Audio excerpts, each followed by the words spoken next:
Hi everyone, my name is Lakeland Denny. I'm the Director of Career Management at West Virginia Junior College, Morgantown and online. And today we're going to talk about 5 tips and tricks that can help you get your resume ready for the job search. Tip number 1, you want to make sure that your resume document is neat and organized. Try to use a common theme and common fonts. You don't want the employer to be distracted by different fonts or different colors throughout the document. Tip number 2, make sure to list all educational experiences and work experiences in reverse chronological order. This means that you're going to list the most recent experiences first. Tip number 3, you want to make sure that you feature your most updated contact information on your resume.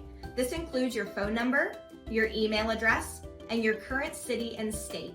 You want to make sure that the employer is able to contact you if they're interested in setting up an interview. Tip number 4, make sure to keep your resume to 1 page in length. Employers may receive several applications and resumes for one job position, so you want to make sure to be able to capture their attention in just 1 page. Tip number 5, make sure to be specific.